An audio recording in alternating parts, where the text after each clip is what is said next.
Good morning, Tom. Good morning, Dave. Right, well, today we're going to be talking about the Restless, which is a new army for Free Planes. Yeah.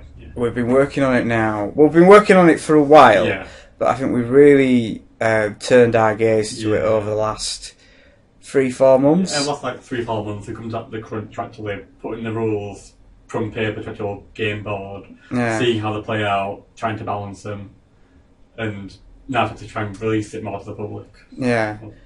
So they're going well, but I think, to be fair, they've probably been on the drawing board for about 2 years. Yeah, but we've had a few games messing about with them, but we've really started to focus on them in the last few months, right? Oh, yeah. And they are coming on, and they seem to be pretty solid and fair how we're getting. So today, we're just going to talk about what they are.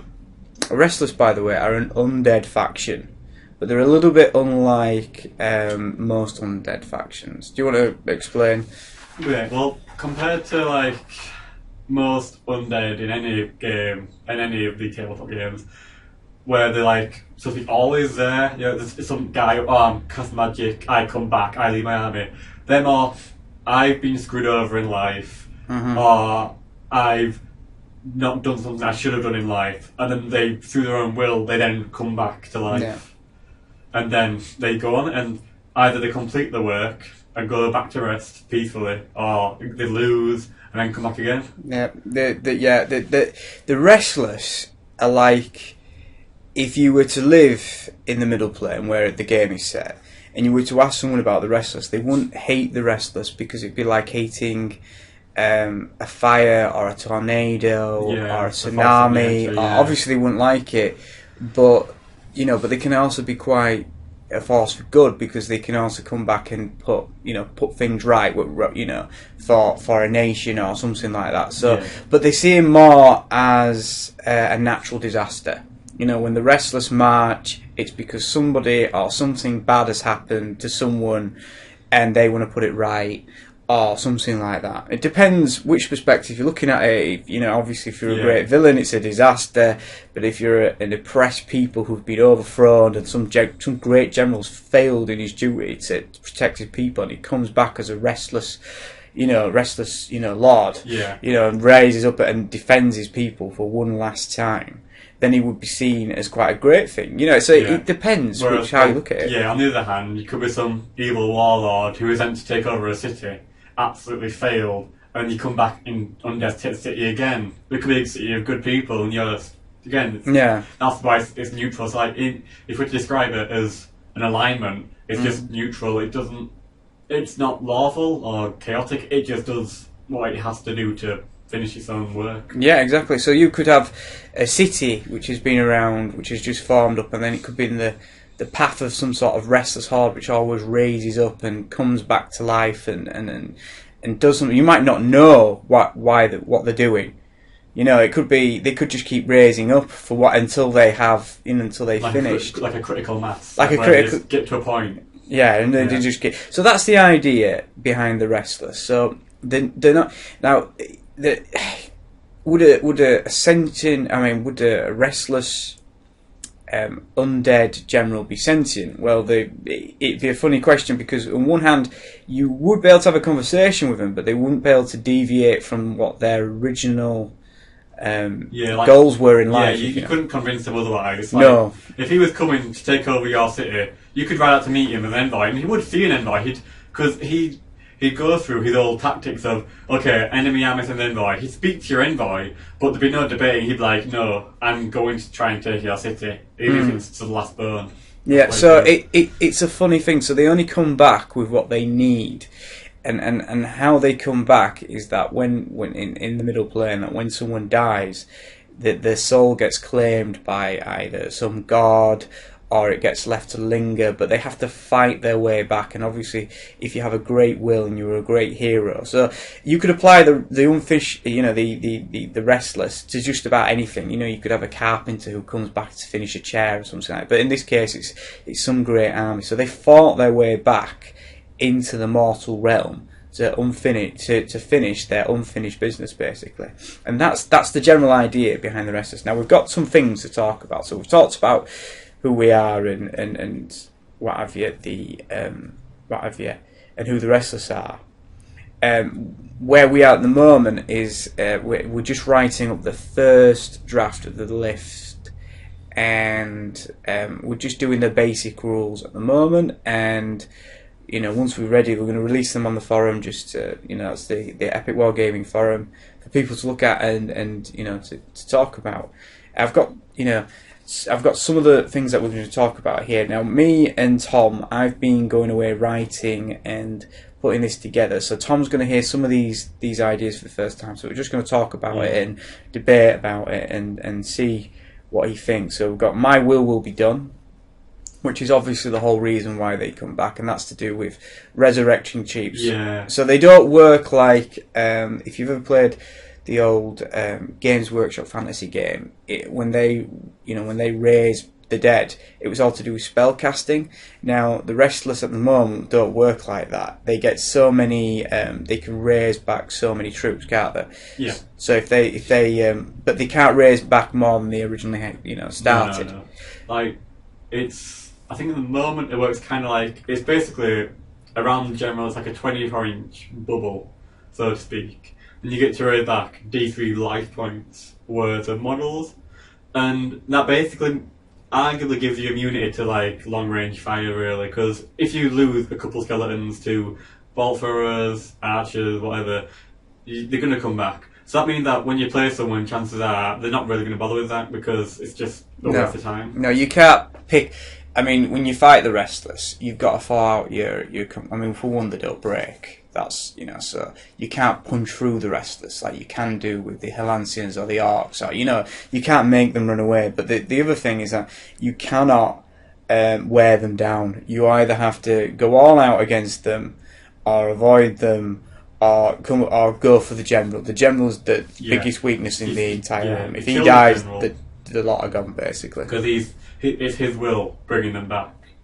So you take out, it's like cutting head off a snake. Once you've cut it off, that's it. It's the skeletons who were following him just vanish, and that's an instant win.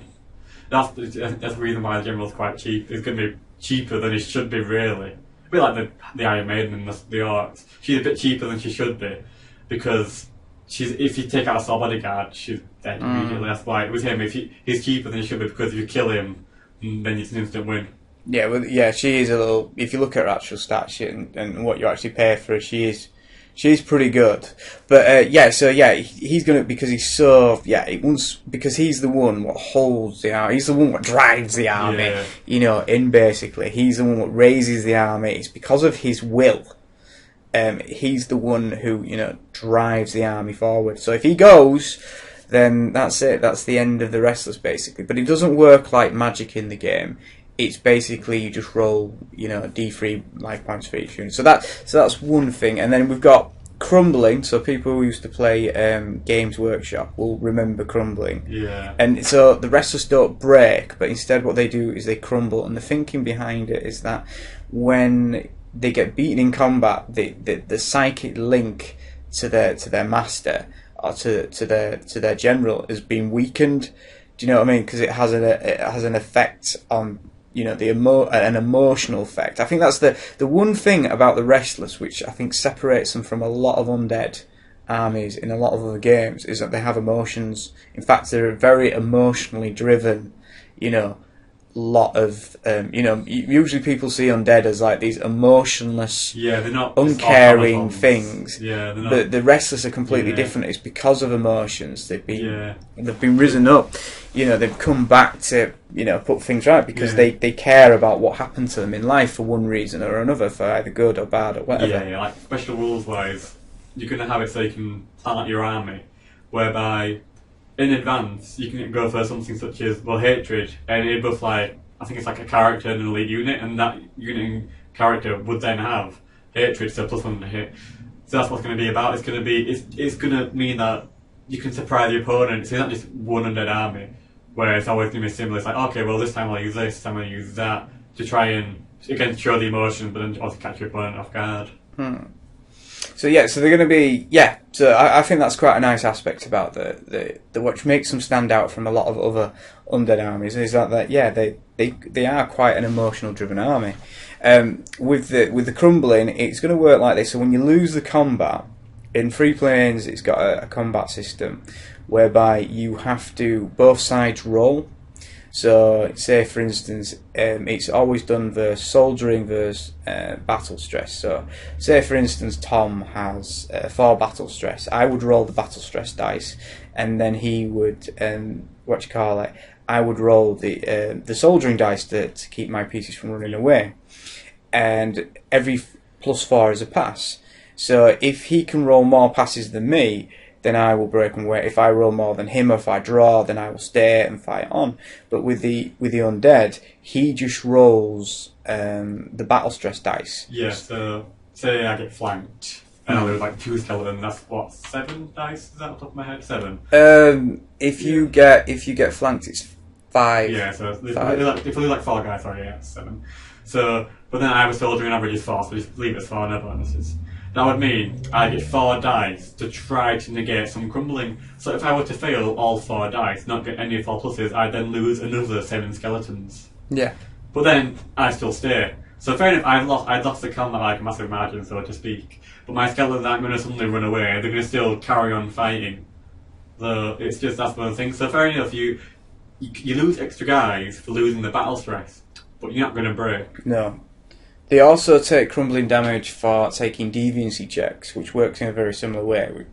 It's all part of the same system. So if they were to fall back, they take a deviancy check, which you'd work out the amount of battle stress dice, and so they can fall back and re-rally, but then they would maybe take a bit of crumbling damage at the same time as well. Yeah.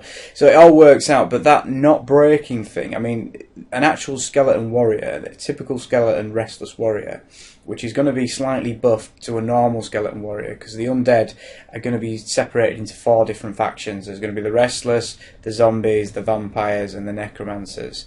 And that we're just working on the restless at the moment. Yeah. But so they're going to have, because they're all warriors, because part of a great army or something that got vanquished in life and have come back, the general skeletons are going to be better than the normal skeletons you're going to get for all the other factions. Yeah, because they were actual fighting warriors. They weren't like peasants. They weren't just like a painter, a farmer, whatever. They fought and died in life. Yeah. Whereas like a necromancer wouldn't be bothered, would he? He'd say, right, I'm having that. There's a graveyard over there, yeah, and he'd just raise them back. And there might be a few warriors in there. Your dog, anybody. Yeah. They'd just raise them up and just throw them into battle. Yeah. Where the restless are looking more for warriors, and they're not. But we'll talk a bit about that more later on. So yeah, so that's how the crumbling works, and it's such a good thing because it makes the entire army unbreakable. It does make them a little bit more expensive though, so they're only about as good as an Alancian fighter, but they don't break, and they all cause fear. That's it. That's another huge thing. Yeah, they're about as good as a Alancian fighter, but then they'll be more expensive than an elf fighter. Yeah. Which, it sounds a big difference, but it does work out considering, again, how unbreakable. Yeah, I mean, I in the battle I played I forgot I was fighting the Restless, and I charged. It would have been a fantastic move had it not been fighting the Restless, because they should have broke and run away. But what happened was I charged one of these units in the flank, didn't destroy it. He took some crumbling damage, and then he basically turned round and engulfed this unit and destroyed it basically. But had that been another unit, that unit would have broken, his Restless unit would have broken, and I would have punched through, and it would have put him at a massive disadvantage because I would have been behind his army. So again, when you fight the Restless or the Undead, you just have to throw out the conventional rulebook and just fight them in a complete. The best way of fighting the Undead, I find, is going toe to toe with them, because as long as you don't break and run away, they actually can't beat you toe to toe because they don't have the numbers. They don't have the numbers to put with. And they don't have the troops aren't particularly hard either. No, they're good. They're as tough as a Lancian. Yeah, so they're good troops. Except for obviously they've all got 1 magic in the save, so you can't completely negate the save ever unless you have magic iron. But so that's the thing. So they're always going to get that 1 extra save. Again, that's the reason why they're more expensive than an elf. But yeah, that's the thing. Yeah. So anyway, so they got the fear. So in Free Planes, fear is converted into battle stress. So it's not like in other games where you take a fear check all the time or you automatically break. It's just always there. Yeah. So it kind of for I mean, you don't like fighting the elves because they have good soldiering, Yeah, don't you? that's So- the one. Whenever I've played as the Restless, the one bane is always the elf, because you're fighting someone who doesn't really run with a DVC of what 2.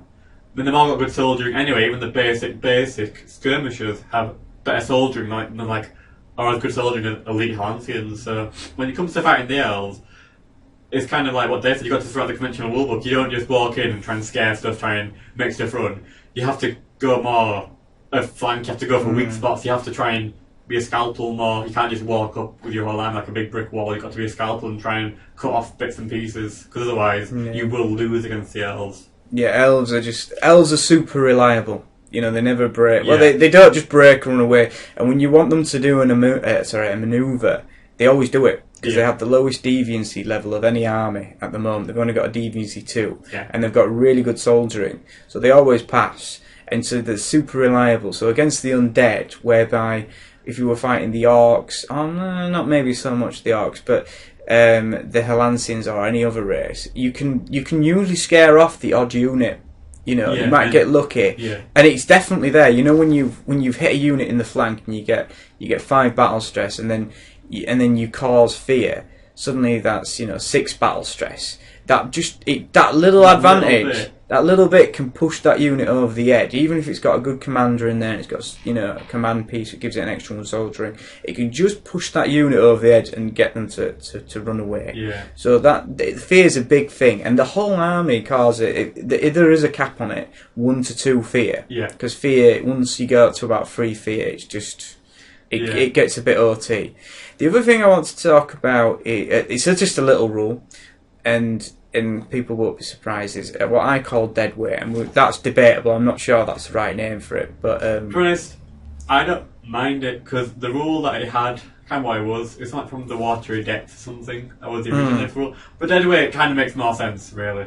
It rolls off the tongue more, and I don't mind. That's what I like about it, dead. But all it is it's just a little rule that basically, if you go in a deep water feature wearing heavy armour, you just die, basically. You suffer loads of damage, and they don't, basically. They can, but they'll still be slowed down. They'll still be slowed down. You can still take a defending position. Yeah. It just means that you can swing at that. Say you got a big heavy cavalry unit, you can quite happily go through the water. Yeah, that's all it is. That's all it means. That's all it is. It's just a little buff. It's not a game breaker. It's not a game breaker or anything like that. Now, other thing we're going to talk about, and we haven't really been game testing them yet, is spirits. No, we've messed about with them in the past.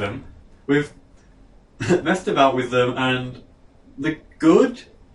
They're very good, and they're very bad at the same time. Well, which is kind of a fun way to put it. Right? I wanted to bring this up with you now, and I didn't want to talk about it before because I want to hear your reaction about it. But I was thinking, with all spirit pieces, all ethereal pieces, of giving them, regardless of what they are, is a save of 4 magic. It sounds about right, really. Because even if you wear more armour as like a ghost or anything like that, you're still a ghost. Yeah, it's like popping a balloon. It's like you can make the balloon as big as you want, but once you break through the magic, holding them together, and all living things in the middle plane have a magical force. Yeah. So even if you were to stab a ghost or hit a ghost or something, you would still disrupt it. You'd still damage it, but you'd still be able to move through it and stuff like that. Like some of the rules that I was thinking were because everything has this magical aura inside them to a certain extent. With humans, it's there, but it's not like a huge thing. With elves and some other creatures, it's more prominent, and so they get like a magical save as well. Just to explain, a magic save, Free Planes has everything's combined into one save. So you've got toughness, and you can either work up a d6 or down a d6. So you've got toughness, which works up a d6. So you have 1 toughness, you have to roll over that, so you'd have to roll 2 pluses to wound that piece. You've got agility, which works down. So the thinking is that the faster the attack, or the more powerful the attack, the slower it would be, the more that your agility would be. So that works down. So you have 1 agility, you negate 6s. You've got resistance, which basically means that you can resist modifiers. So if someone says, if something says that it does -1 to your toughness save, then if you've got 1 resistance, you'd resist that minus you know that. But magic is like a buffer. Yeah, it's like if you've read a story about some epic hero, it's like plot armor. It's not easy to negate. So you could hit, like, if you hit, say, a Halcyon, say like a Halcyon wizard and a normal Halcyon. Normal Halcyon, he's got no magic in his save. Hit him with like a hammer, that's like -2 off his save. Then it's gonna hit him, it's gonna hurt, and he'll be dead. Whereas if you hit a wizard, that would do the -2 to his toughness, but then he's still got his 3 magic. So you'd still be winning him on 4s regardless. So it's like plot armor. It's always unless magic item wise, it's always there. It's magic, it's there to protect him. No, it's just magic. Well, you don't need to explain because you can just say, well, it's magic. It just works. So basically, the thinking is that spirits should have 4 magic, which would leave them to be wounded on a 5 and 6, but they cannot add to that, right? Yeah. And which makes sense because they can't wear armor. Yeah, so they can't. So they would be incredibly hard to wound for any normal troops. Which also brings up another thing, that there isn't many things apart from blue orcs, which are in the black, you know, the Blackland Horde army of orcs, because they do -3 magic, and they just eat spirits basically alive. But a lot of other things would struggle to wound them. So obviously, the spirit units would be an elite. Well, not like an elite unit, but they'd be a special unit. Yeah. So you wouldn't be able to have your army of Restless would not be a spirit army, right? Because it just would, you know, they'd be invincible basically. Yeah. You'd struggle unless you had. Well, unless Dave's changed the rules, unless you had like a cavalry unit with a banner of true combat, because then they could just smash into one. That'd completely immediately cancel it out. Slash into another one, immediately cancel it out. Because that's how it. That's the question. I might check. Well, we'll see. But obviously they're not. I think, as I'm aware, spirits can only be harmed by magic weapons or pieces of magic in the same. Well, I was going to change. Well, That's what I'm going to say. I was going to change that and just give them magic. Just 4 standard magic. Just 4 standard magic. So even if the banner of true combat did, it wouldn't negate them unless I put it in the. Do I actually? I can't remember, to be honest with you. Do I actually say that I negate all magic saves with the banner? No. So they'd be fine. No. So they would be. However, the one thing about being a magical ethereal being, if you do have magic in your save. Magic in your save. Well, I mean, it won't save you from being overrun or anything like that. But yeah, so it would make them very tough. Yeah. But it would also make what we're going to have to do is, especially with the elves and the Lancians, orcs are fine because they've got blue orcs, which just eat magic, you know, for breakfast or anything magical, and so they're fine. We'd have to have a unit in both of those other armies so they could take on spirits basically. And I'm thinking that the righteous, which is like a holy unit for the Helancians, should do like -something magic, and for the elves, I just don't know. They'd probably have to have some holy unit added to them or something like that, or something like, I don't know, what's it called? Winsel's disciples. I don't know. I don't. Generic. Some. They'd have to have something, or maybe it could be a weapon or something like that, which could take them on. Maybe the enforcers might, you know, they're great big weeping blades because they've already got something. They might have something where what have you, they could have the blades blessed or something like that. But we'll look at that later on. So the other question I've got for you then is, if you've changed how their saves work, which is fair enough, do they still cancel out all toughness and resistance? Yes, they do. Well, that's different. So we were talking about their saves. I'm going to talk about their attacks.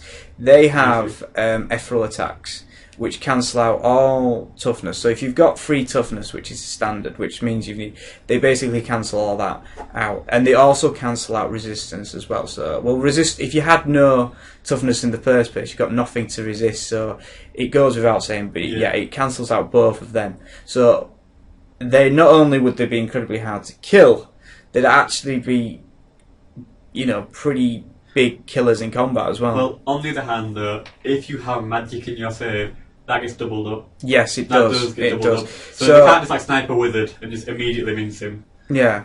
They still struggle to kill a wizard, but if you've got any magic in your save, so even a standard elf, his save would then become 2 toughness. Yeah, so it would freeze then. So that wouldn't be, and then he'd have agility. Yeah, so an elf would be actually alright against fighting spirits, but Yeah. humans and orcs, unless it was blue orcs, human and orcs would just get minced. Which is fine, because that's what they're meant to do, and the points will reflect that. But if they fight the elves, the elves would be like, yeah, whatever, you know. Yeah. Because even the lowest generation elf has 1 magic. And so that would be the thing. But so maybe the elves could probably get away with not having a magical, because they would actually resist spirits altogether. You might not actually take ghosts against because the other thing about thing that they can only move through mundane or unanimated objects. They can't move through their own friendly troops because they've got magic, which would block there to go through, and they can't move through living things either, unless they're more powerful spirits or whatever. So they can't even move through trees because that's a living thing. But they can move through buildings and walls and other things. Which brings us to the new Siege game. The Siege, I mean, obviously, a castle would probably have the walls enchanted with magic and stuff like that. So basically... Well, they already are enchanted with magic. Yeah, they already are, so they won't be able to move through that. But every other thing, so again, it sounds really good, but actually in practice... it wouldn't be a massive game breaker. They'd just be able to nip through a house or a wall or something like that. So you could catch an enemy off guard with it, but obviously you can't just charge through. You still have to draw a line of sight. But you could catch someone off guard. Like, say they've got troops running away, you could quite happily just move through some houses and cut them off their escape. Yeah. They are quite fast though. I've made them pretty fast. I've made them so your average movement would be 7. I think I've made them 9 inches, and the cavalry can go 16. Or a little bit more, so they can actually. They're actually quite nimble, you know. So I was looking at maybe. I mean, because they won't be slowed by it. They wouldn't.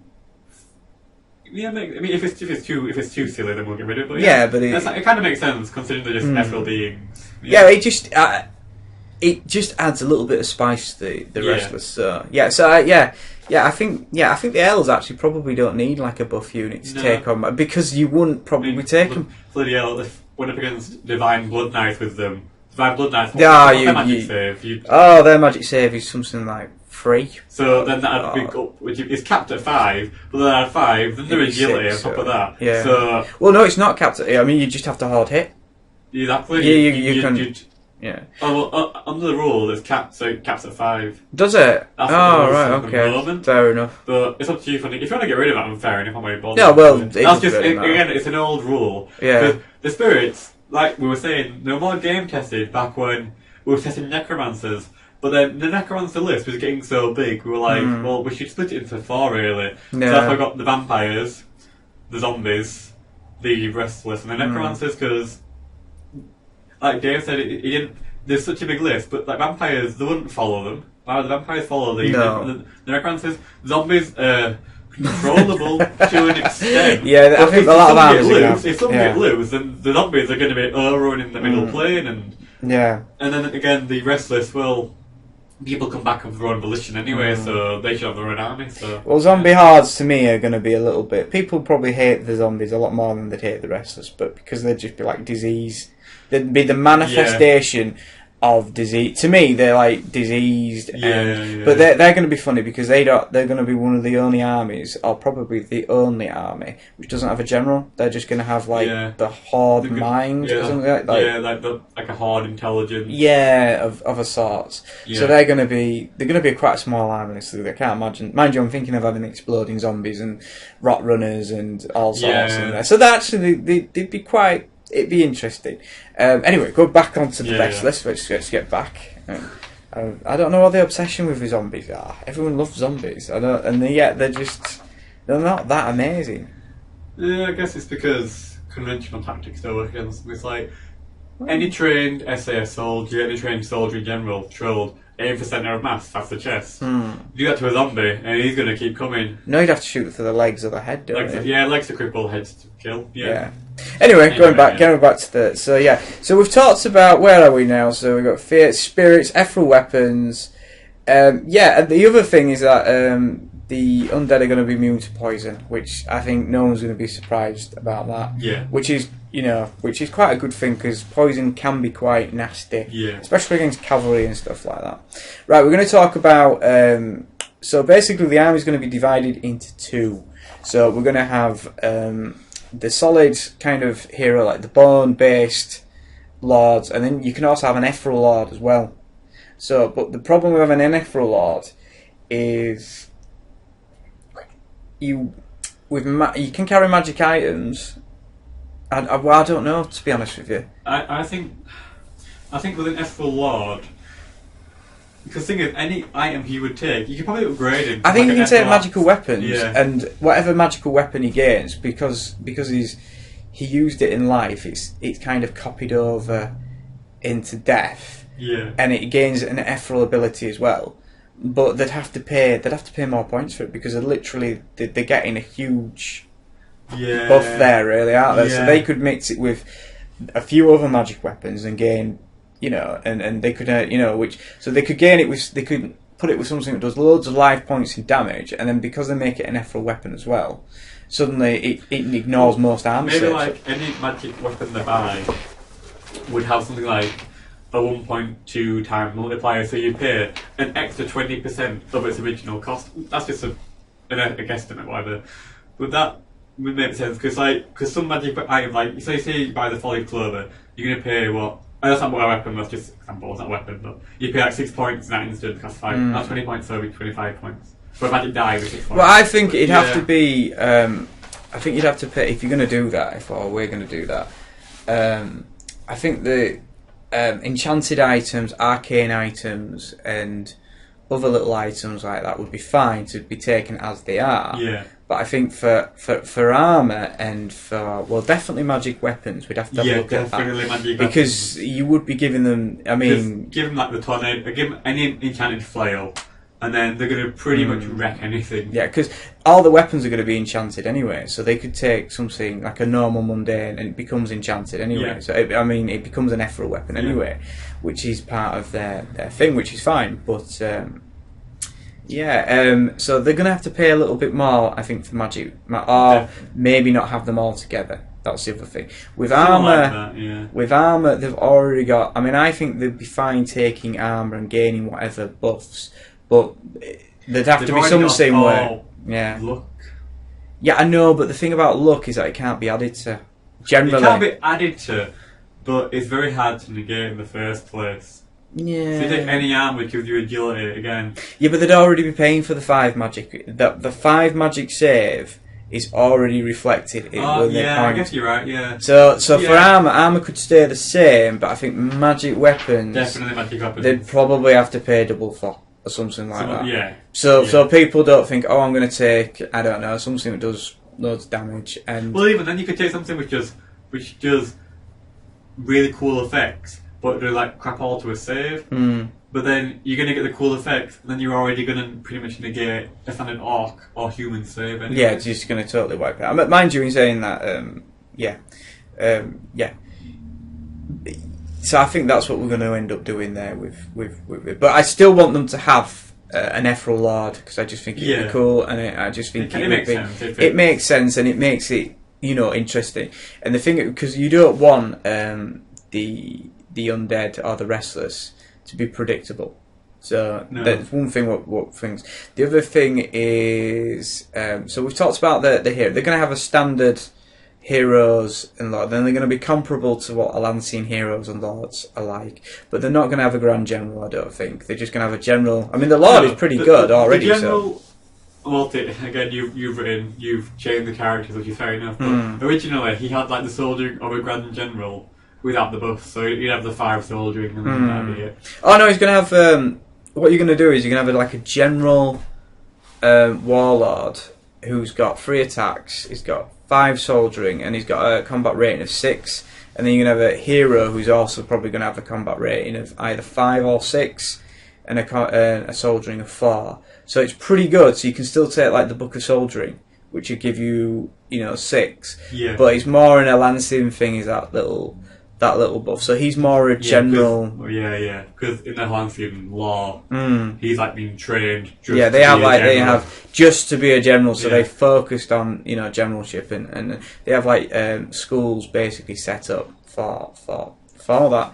But in outside Alancia, they might not necessarily do that. Yeah. Probably don't do that because that's just an Alancian thing. Yeah. So he would just be, but he's quite good. 3 attacks. and combat rating 6, and a decent soldering anyway. So yeah, so you won't really notice it. No, I think that's fair. The General Warrior is going to be called, the General Skeleton Warrior is going to be called Scarred Bones, which generally means bones which have been scarred with war and stuff like that. So, but they can have a militia as well, we've been taught, because we've been game testing them, and they do need a cheap crappy unit. So they're going to have, what have we called them? The meek. Yeah, so like a militia kind of, Yeah, because again, fair enough, they're a soldier army, but you do get militias anyway who go. But I think a Restless General would raise up like General, and just to fill out his ranks and stuff like that, just to hold, because you do need some cheaper. You need some kind of cheap for a unit, because the average skeleton is 8 points before any upgrades. Yeah. Again, how much is the Hornstein? 5 points. Yeah, something like that. Basic. Yeah. So you're paying 3 points more for Hornstein stats. Yeah. So they need something cheap. Just bearing in mind that it's unbreakable and it causes fear and stuff. So you need something cheap, so just to fill in a gap, or just to even just chuck it to a side to hold it up. And you get a magic save as well, being undead. Yeah. Just you get one, but that one can stop you. Like something can land on a meteor could land on you. It's not like, and you can still save against it. So because in 3 planes, unlike pretty much any other game, where a roll of a 1 is always a failure, in 3 planes, if your save gets reduced to nothing, you are dead. There is no roll a 1, so he's still alive. It's a case of you still roll anyway, because say I hit a dragon with a weapon which negates all its magic and all its toughness, I still roll damage table as well. That's all you could roll for in case of multiple life point models, because it makes sense. If you're hitting with something so hard, it would just kill you. Why would you have that one little chance of, it doesn't kill me? You can still die. That's the whole point of luck. I find luck's hard to negate. Yeah. Well, magic's fine. Well, it's impossible to. Well, luck, magic. It's one of those little. Well, it's like you say, plot armor. Like I said, it's plot armor. It's just kind of there and there. One thing we didn't talk about, which we should really talk about, going back to the special rules, is the vengeances, what we used to call vengeances, but I'm thinking of calling like unfinished business or something like that. Yeah. Because this is like a key part to the Restless. Yeah. And I don't know if you want to talk about it, because it was your idea, so. Well, no, it was more a collaboration. I kind of came up originally like how they could do it, but you expanded on it a lot more than I did.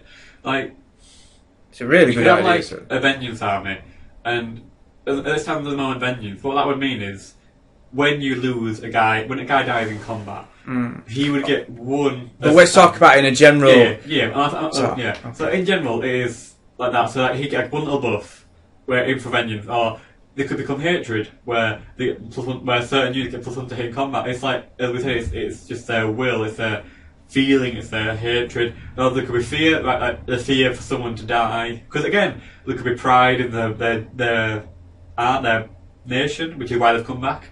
Because they don't like, they feel like they've dishonoured their nation, so their pride forced them to come back. It's all sorts of different emotions. Guilt, they've let down someone, so they want to come back again. So for whatever Restless Army you take, they've got to have an unfinished business to attend to. They've got to. And they can even have it where it's just general vaguey unfinished business and they don't get any buffs. Yeah, they don't get any buffs, but it's free, is that? It's free. So you can have like a Skeleton Warrior. But they can also have just turning on its head and having kind of like a good Restless Army. They can have passion or love, which basically means that they come back and they don't suffer from crumbling, because that's their special thing. They don't want to leave. It doesn't make them any harder in combat, but it does stop them from crumbling, and that's like their special unfinished business characteristic, which is a word. Also just to say this is all just in the process. It might not necessarily end up being the final product, for so to speak. Passion and love might be something else, because no crumbling could obviously be quite game breaking. But well, no, it's -2, so it's not too bad. I'm gonna say no, sorry, no, it's -2. It's we need to talk about that later on, actually. But -2, or you could have hatred, extreme or undying hatred, whereby the whole vengeance army, and they have to pay for these, what have you, and it's going to be something you just add on to each model. But they have to, so you could have hatred for the entire, which gives the whole army +1 to hit in combat, and for shooting now that's a new rule basically. The new rules are if you're shooting, you have hatred. Yeah, wow. It's been in there for a while, so it's all. I think so. Well, I think if I haven't added it in, I will do so. I think about it. I don't know of any pieces with hatred who shoot. Yeah, exactly. Generally, when you hate someone, you want to get up in the face and punch him. Yeah, but if you hate them, you're just gonna. I don't know. So yeah. Anyway, so you've got that, but you could have Restless archers, which are like basic archers, but you could give them the. You have to give your entire army one. Yeah, you can't just. You can't mix and match. You have to give them. You can't just have archers with +1 to hit. Yeah. And then have like some vengeance dude with like 3 rolls or whatever. I don't know. But which is a good thing in a way, because you have to look at the army as a whole. So maybe the models, so rather than if you could say give individual units like +1 to hit over there and less crumbling over there, they'd have to pay more points for the trait basically. But because the whole army has to have it, some places are going to gain and some places they're not going to gain. So that would actually mean that the actual trait itself would go down in price, because it wouldn't be used as effectively as the Restless plague would like. So it might not be as expensive as you think it would be, because we'd have to take that into account. Yeah. So you can have. So that's a huge thing. So it's also good for when you fight the Restless. You never know. You tend to use. Is it Death Vengeance? I tend to use the one. Like, you always forget to use it though. I always forget to bloody use it because it's. I tend to use the one where when someone dies, they get +1 final attack. It's only 1 attack. So even if it's got multiple attack models, they only get 1 attack. But it's with whatever weapon they've got. So it means that after they die, it could push the fight, war, a bit more in your favour. But as Dave said, I think to use it, so that's neither here nor there. Yeah, but it's something no other army has, so you're not really going to remember it. Because obviously I'm a game tester, I play with orcs, elves, Halanthians, and the undead, so when you switch in between, you forget certain things. It would be good to have on a unit which gets absolutely massacred by cavalry, because... Yeah. Do you know what I mean? Spear unit, also the spears just jumping back up. Yeah, jumping back to life and stuff like that. Yeah. So anyway, so we've talked about the unfinished business traits or characteristics. Yeah. So that's something we're looking at. I think we've got about 6 or 7 of them in total. If anybody wants to suggest any more, please do. Go to the forum. I don't have it now what I've got, but go to the forum. They're going to be posting the special rules for the Restless in the next few days. I'm actually going to work on it after we've done this. I'm going to, after I've edited this or done whatever I need to do with it and post it, I'm going to, then I'm going to actually finish off writing the rules and then we'll post them on the forum, and then we can work on refining them. So anyway, so we're going back to the units again. So, right, we've got the Blood Skulls, which are going to be like Men of Kraken Corn. Basically, like a sort of big barbarian, so that there's going to be a bit of variety within the Restless, because you don't know where they come from or who they've been, or anything like that. So you're going to have Blood Skulls, which are they're basically like warriors, great warriors, 2 attacks, 2 life points, and they're going to be quite good in combat. So they're an interesting piece. We've talked about the Meek, we've talked about Spirit Warriors.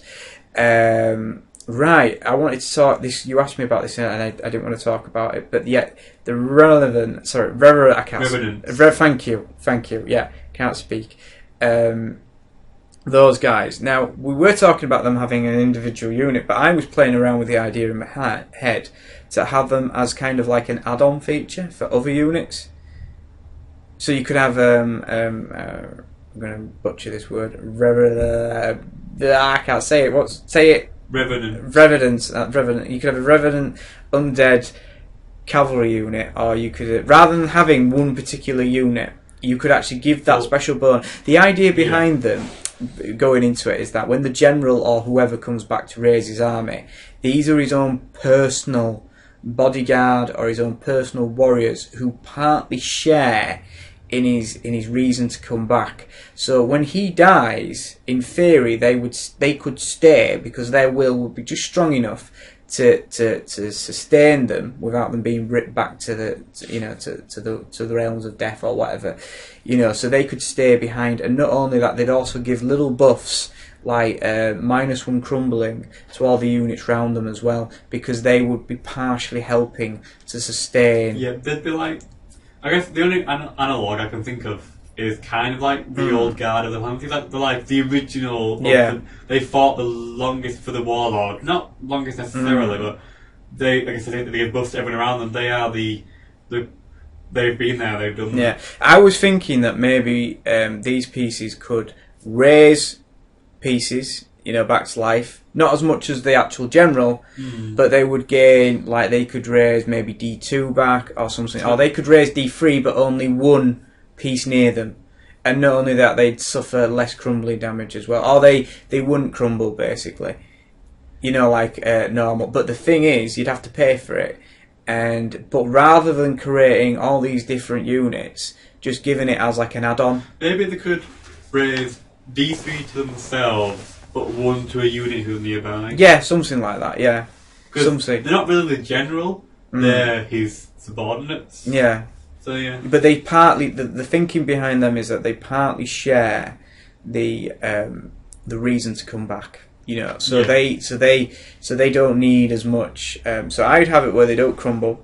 They can raise back their own troops.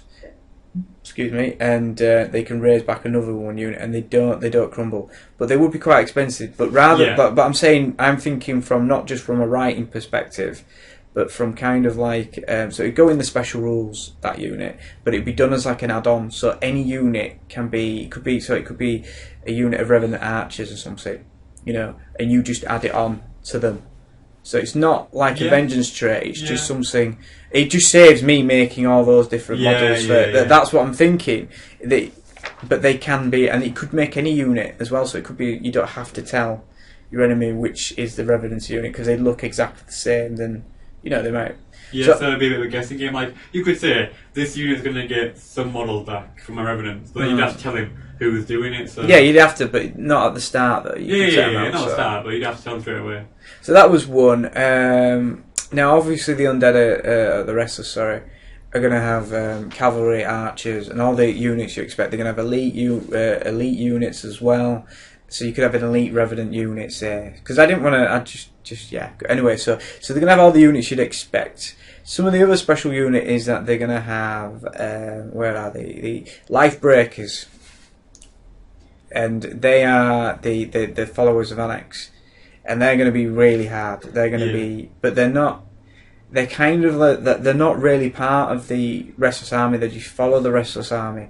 The Annex is a character. He was also a great will that came back, and he just basically wants to. We're just writing up his story now, but he basically wants to end all things. Yeah. He wants to wipe everything out. He doesn't want this great game of life to continue, and these Life Breakers follow him, his example, and they spend their entire lives preparing to die and fight the Harbingers who come and collect their souls, or whoever's going to come and collect their souls. He's sick of Windsor, sick of Notius, sick of the Craze, sick of the Dice Gods. He's just sick in general of being toyed with. He's like, as Dave said to me once, if you could go into his head's just like a torrent of emotion. Like, the centre is the man he originally was.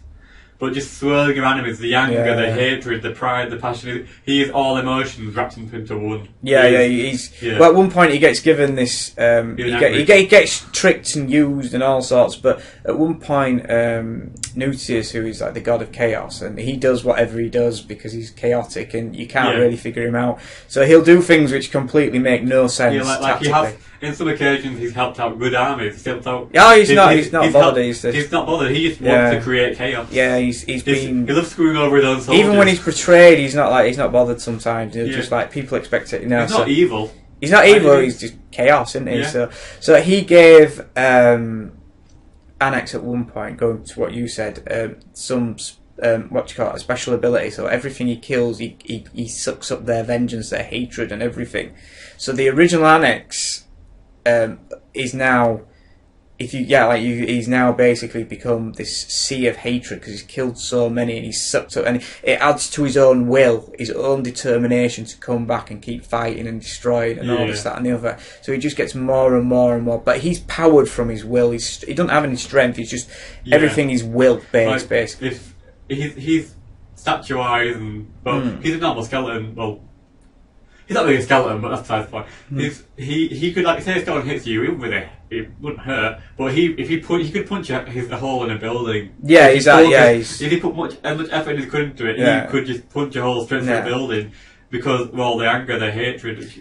Behind each, so that's where he gathers his strength. So Nutius gave him that ability. It's either a magic eye. I'm not quite up to that bit of his story yet, but he gave him that. Now, that means that he's basically helped him on his way to destroying everything, existence and everything, which means the destruction of Nutius, but who knows why Nutius does what he does, because he's chaos, and he will do things which just make no sense. But the followers of Annex follow his example, and they spend their entire lives preparing to death to fight the Harbingers who collect the souls and everything like that, or whoever comes to collect their souls, because that's, and when they defeat that, then they use their own will to come back, and then they basically set about destroying existence as much as they can and becoming like Annex. And so that's who the Life Breakers are. But Annex doesn't control them. No. The Annex doesn't care. No, he's got his own. He's like, all right, whatever. Do you know what I mean? He's just like, I'm doing my own thing. They're following him and following an example. But what they do is with the undead. So the Life Breakers are going to be part of all the undead hordes. So they're going to be part of, because they basically just follow death and destruction. And if they think that like, say, for instance, the zombies are about to wipe out something, and they think, oh, great, we could just tag along and destroy with the zombies. They're a tag-along army. Yeah. Like, we're not sure how the rules are going to work, but there's going to be some uncontrollability to them, because they're not following you, they're just fighting alongside you. I think something like they always have to attack the closest unit. And also another thing, just on a fluff scale of things, is that in the fluff for Annex, David said to me in the past, he's going to basically be able to swing it. He's going to be one of the few people who attacks from the middle plane, who attacks the lower plane and the upper plane, because he can swing his hammer with such force. He can actually rip temporary holes. Yeah, he can smash through the dimensions and go into then lead his skeletons like that. There's going to be some story in the fluff of when he's actually done that just to try and screw over Notius. He goes on stealing stuff. He's kind of like, he's like a thief, really. He goes on stealing items, stealing stuff to try and further his goals. I mean, he's got his own Restless army, which is like the Golden Skeletons, which was human slaves who turned against their masters and then got killed, and then they was treated so badly by these elves. And elves are like these, they're not like normal elves. They've got golden skin, golden blood, extreme white hair. They're like they're absolutely arrogant, horrible, the complete baddies. They're like supremacists. They believe they are above everyone. They're just bad. One of my favourite armies, actually. I personally like playing with those guys. So what happens is these slaves like over, they turn, they get butchered, but they come back, and what they do is they start wiping out, and they basically, their vengeance, or what they want to do, is wipe out all elves. And what they've done is, because they've killed so many elves over the generations, over thousands of years, they've been stained with their blood, and they're all gold, because that's the blood, on an elf basically, it's gold and what have you. And so Annex really likes them, and he tends to, because his will's so strong, he can control them, and he tends to use that as his own personal army to go around and wreak havoc on the middle plane. So that's part of his fluff anyway. So that's who the Life Breakers are. But these Golden Skeletons are not going to actually be part of the Restless. They're kind of like Annex's own special. So if you ever because one thing I've talked about in the past, like something like a Book of Heroes, where all these characters we mentioned in the fluff, they'll be in there, and like you can choose to use them. If you use them, then your opponent, you have to tell your opponent first. Yeah. But he might have like his own little special force and anything where you can recruit some of the golden skeletons or whatever they're called. Yeah. The only thing about Book of Heroes, I mean, I want to do it. It's just some of these heroes are going to be so awesome. They're just going to be too expensive for an actual. You know, like Annex would be, as we talk about him now, he would be about 500 to 800 points. You know, on his own, he would be just unbelievable. I mean, and then you'd have to nerf him down, and I don't want to nerf him because. But the thing about Annex, going back to Annex again, he has different stages. You know, he's got early Annex, and then he's got later Annex, and then he's what he's going to eventually, because he just gets more and more powerful as he progresses. I mean, but so anyway, so going back to the Restless, so we've talked about so there's some of the special units. They're going to have war machines are going to be pretty basic, really. They're going to have bolt throwers, catapults, and they might have a Screaming Skull option where they can just, you know, fire, what have you, but it's what you'd expect. There's going to be nothing really special in there. I can't see them having anything special. No, not really. No, they've come back and they're going to use whatever tools are already at hand. They're not really a thinking army. They don't think how can we create something to better ourselves, to how can we create a better weapon. It's like, right, I've got this. I'm going to use this. Like, if they wanted to siege a castle, they'd come back. I mean, they can have siege war machines. You can have all of them, all the basic stuff the Lancings have. But they wouldn't have, like, the fire thrower, or they wouldn't have the elves disc thrower or storm. You know, like, anything, because they can't create, they can only come back and use what they originally had in life. So, and they just use the common war machines, really. And, they might have some sort of little perk here and there, but there's nothing special in their war machines apart from what you'd expect. The beast pieces, though, they're gonna have quite a wider range of beast pieces. They're gonna have the bone runners, or what do they call them? You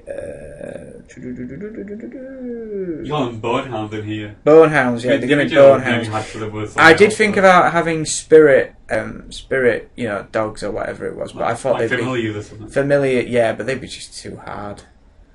They'd have like 4 magic and 1 agility, and they'd just be. I mean, and then they'd just be awesome. They'd just be. I played around it, and I just thought.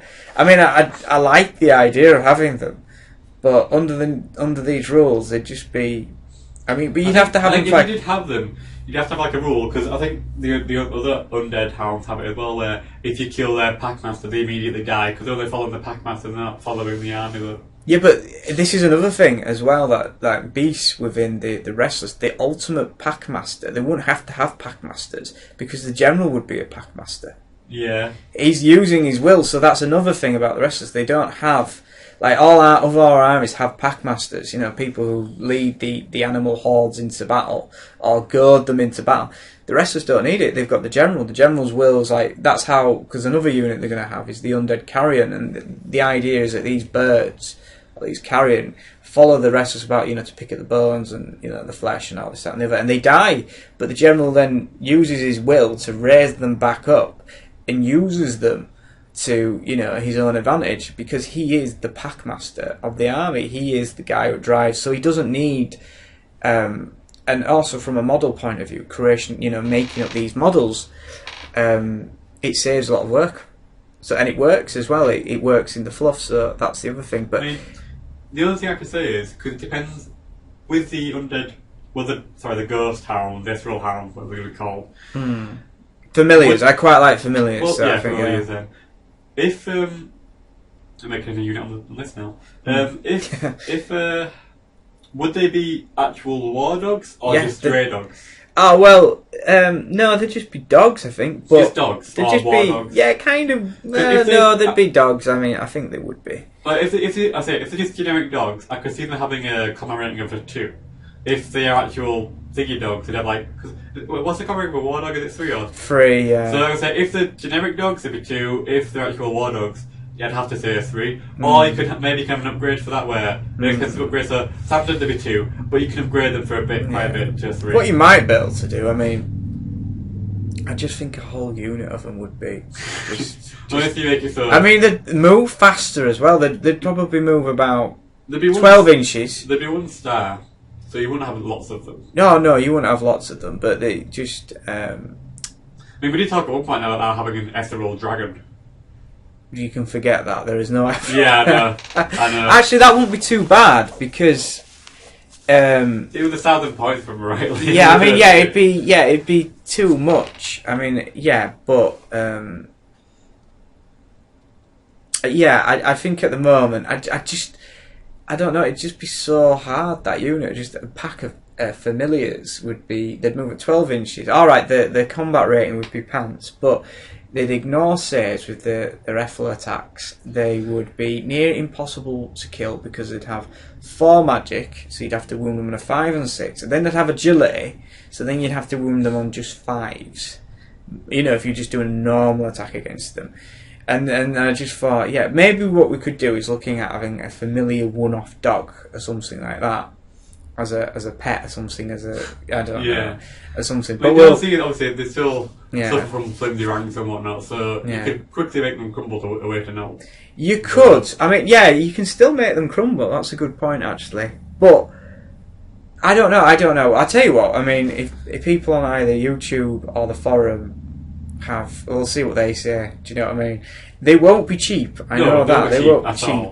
I kind of wanted the Undead Carrion were going to be like the hold-up unit. They were going to be absolutely cack in combat, but they were meant to like counter flying griffins and like when you like Tristan's army, the Draken, who are basically half dragon, half human army, but they're all the size of ogres because they've got a lot of flying units in that. So there were going to be stuff to counter flying armies, and the Lord of the Woods as well. When they eventually they're going to have a lot of flying stuff with like fairies and stuff and dragons and other flying things. So they were going to they were there to counter flying things.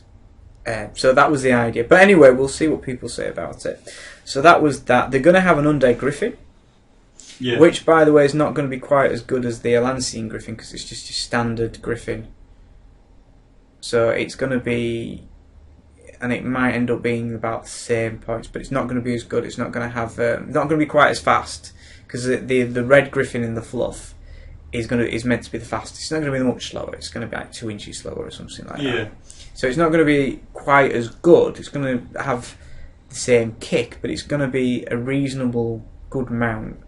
And the other thing that they're going to have a bone giant, which I quite like the bone giant. Where everyone likes a bone giant, seeing it on the battlefield, and it's quite good. I mean, it can wipe out cavalry chariots like nobody's business. It's not. I don't think it would struggle against infantry units because it won't. It wouldn't be able to break it. I don't know actually, but a unit of hammers would just. A unit of hammer would slaughter it, but it's got a combat rating of 3, which isn't brilliant. No, but it has got 8 attacks with 2 fear. So if you're lucky, that's 6 battle stress. Or again, it's quite nimble as well. It's got a big stride, so you can catch enemies in the side as well. So it's expensive, but then again, it's also sluggish. So against an agile army, you don't really want to use it. Yeah, what you do is if something is sluggish, you double up your agility. So say for instance, if you've got a fairy, because we have fairy lords now in the Lord of the. I know it sounds great. Yeah, the fairy. They're scary. So what you'd have is this great big giant trying to hit this fairy lord who has like an agility 3. So he would negate. So he basically negates 6s, 5s, and 4s. But against the giant, he would double it up. So he would you'd have to hard hit. What you do with hard hit, you have to roll to hit as normal, and then you have to roll 2 6s to hard hit. Yeah. For it to, and then every other 6 after that is also another wound. So if you rolled 2 6s, you do 1 wound, which is near on impossible because an actual fairy lord has quite a high combat rating. It's like 8. Yeah. So that giant would be hitting. He'd be hitting on 6s probably. Probably 6s, 5 and 6s, and then after that he'd have to hard hit. Yeah. So even though, and if that fairy had a decent magic weapon, it would tear the giant apart. But otherwise, you'd have this little zippy, sprite jumping around, flying it around it, which is what would happen, and you'd have this big lumbering, oh, can't hit you, you know, trying to, and that is quite a good, I think quite a good, nice little game mechanic there. So, well, it makes sense. Like in any game, like I think any of the games have. Well, they might do, but one I'm aware of don't really have that kind of mechanic where a small nimble thing can outwit a big lumbering idiot. Yeah, basically, and that's what I mean. When I used to play that game, which we will not name, You've named it like 3 times, but yeah, but I'm not going to name it because I'm saying it in anyway. Right, you call it. I'm not going to name it. But when I used to play that game, and I used to see like when an elf used to fight a giant or something, I used to think, well, shouldn't it be able to, you know? I know that's reflected in its what you call it? It's you know, its own combat rating, but yeah, its save, like, it was all toughness based, so it never used to take into account, like, I mean, it used to have special saves, but it never really used to take into account toughness. I mean, like agility, magic, and in its save apart from special saves. And I used to think, well, wouldn't it be nice if, you know, you could... Anyway, so that's why I created the system that it is, that it's got all these different elements. And what is created in the game is like this hand, scissors, paper effect. Yeah. Really. You know, so you can attack something that wipes out toughness, but it might be slow and sluggish, like the giant. And this thing could have, like, just agility. So something it doesn't matter how strong it is, if it's slow and sluggish or powerful, if it can't hit its target because it's dodging all over the place, then it's never gonna, you know, do anything. And it's nice to see. So it means that some units are all mixed up. Like, some things are better at fighting this, they're rubbish at fighting that. And now we've got, with the undead or the restless coming into it, we've got this new element of magic coming into it, which is, you know, really, I mean, obviously we've had it with the elves and some monsters and stuff, but they've only ever had like the common troopers only had one magic. You know, nothing really you're worried about. You know, you can beat them right down to a save of a 1. So no one's really that bothered about it. But when you've got spirits with a save of you have to roll over the save of a 4, so you need to wound them on 5 and 6. It's like fighting an elite unit, even with the basic warriors. They're always going to be like elite unit toughness to kill. And even then, it's going to be very hard to negate the save at all. Unless you're Blue Orc. Yeah, well, so we'll think about it. I think the elves, actually, thinking about it, because of how they are, anyway, and they all have magic, don't need a specific unit to fight the undead. Because they're quite a large list anyway, and I still have lots of pieces to make up for them. I just don't think you take them against I think you might take them, but I think you don't need them. You'd be paying loads of extra points for what skeletons could do anyway. I mean, you might take them for the speed and other things, but, you know, once they do die, and if you take a magic weapon against them, which negates or what have you. Anyway.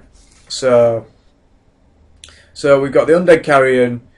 You're going to have, we'll talk about the last piece, which is going to be a bone dragon, which we haven't actually game tested. No. Now, in Free Planes, you've got 3 different types of dragons. You have, going a little bit against the law, but I'll explain what I mean. We've got great dragons, which are the biggest of all dragons, which are alive today in the middle plane. You've got the dragons, which are like the medium dragons, which the bone dragon is going to be from. And then you've got the lesser dragons, which are like the smaller dragons, which are going to be good, but they're not going to be as hard as the rest of them or as big as. So a great dragon it's a big, slow, lumbering thing. It's also sluggish, but it's got about 20 wounds, and it's got about 15 attacks. It's got a combat rating 5 or 6, and it's just rock hard. It's like a big, but it's slow as anything. You've got the medium dragon, which is faster. It's only got about 10 attacks, and it's nowhere. And a dragon can rip just about a great dragon. A great dragon can just about rip anything apart. You know, but a normal dragon would struggle to start. You know, it'd be able to do damage like cavalry, but it wouldn't be able to wipe out the save completely. Where a great dragon would just cleave straight through, even if it were chariots. The amount of times, and it wouldn't be as hard hitting as say a giant, because a giant's going to be really strong, I think. But you will be able to fly. I don't know. So what do you think of the bone dragon? We need to game test it more, really, but I can see what you mean. I think it would be nice for them to have it. Yeah, definitely. You know, and yeah, so I think it would be kind of cool to have. What again? It's just going to be standard Undead Dragon. Now, the only thing that I saw a problem with it is that dragons don't generally like their dead being used by living things and stuff like that. But I'm going to kind of work it in, because I have said quite a few times that dragons like to melt their own bones or burn their own bones away or whatever it is. The medium dragons, like the normal dragons, sometimes escape attention. Do you know what I mean? They kind of don't, but they're going to have some sort of special rule where if they do find a normal dragon, that dragon's going to have hatred against them or something, just to explain. Yeah. You know, like because to a dragon it's sacrilege basically. Those bones should have been burnt away to ash basically, and there they are fighting against me and stuff like that. So, but again, it would be. So, but because all the greater dragons are the ones that get the priority about being burnt away, and because their bones are probably near on impossible to burn away anyway, because they're so big, right? It's kind of like a fool's task, you know. It's something that'll never ever quite get done. So that's how I'm going to get around that bit of Free Plains lore there, I think. So, and dragon, I think the dragon would also have hatred against it as well. So it's just one of those little lore things, and that's it. So I think we've pretty much covered everything about the Restless. Is there anything you want to add? Not that I can think of. Right. At the end of the day, if anything else comes up, obviously go on the forum, then we'll talk about it there, or I'll come again and we'll talk about it again for a virtual cast or podcast type thing. Oh yeah, I'll talk about it on YouTube. The plan is over the next few days I'm going to have the special rules created. I'm already working on like standardising the pieces, like filling out the little box, and then over the next few months we'll be game testing them. The pieces, I mean, at the moment we have this system where people vote by what piece I should make up next. It looks like it's going to be either the new Zag chariots for the orcs, which I really like the idea of the Zag, like it's like half crocodile horse things, which Zags are just nasty things. Or I can't remember what the other thing. It was I can't remember who's coming second. Do you remember? Not really, to be honest. No, I don't remember. I can't remember. But anyway, it's between the Zags and this other piece. At the moment, I'm making up the Iron Fist for the Elancians.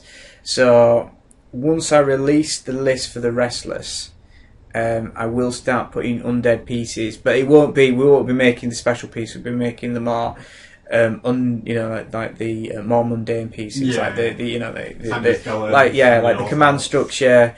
And then special units will start, and people will vote on it, so basically people want to see it and they'll vote, and and that's how it works generally. So it's going to take a while for the Restless, so probably about 6 months. Yeah. I'm probably going to have the first rough version in the next, because I've got Christmas off, but I've still got other work to do. I'm probably going to have a rough version probably in January. I'm going to release the special rules soon, just for people to look at, and then probably the first rough January, February, and then we'll probably look at getting an actual list out. But they're not going to have any models. We're going to slowly release models over time, basically. You can play around with them, just representative models. Yeah. And if you find anything where you think, actually, this needs addressing, just let us know. Yeah. So it's going to be a while before they're properly ironed out, but it's good to see that we're working on a proper fourth army for Free Plains. I mean, yeah. So that's it today, basically. I hope you enjoyed that, and if you've got any comments or feedback or whatever, if you enjoyed it, you didn't enjoy it, let us know. And let us know what you think on either YouTube or the forum or wherever, blog or whatever. We just thought we'd try this because it was a bit different today, and we hope you enjoyed it. Yeah, like I said, I'm on the forum as well as Tom one of the moderators. So again, if you want any questions or queries, just go on there and I'll try and answer them best as I can. Right, thanks for coming today, Tom. Yeah. And we'll see what this sounds like now. Right, cheers, see you later.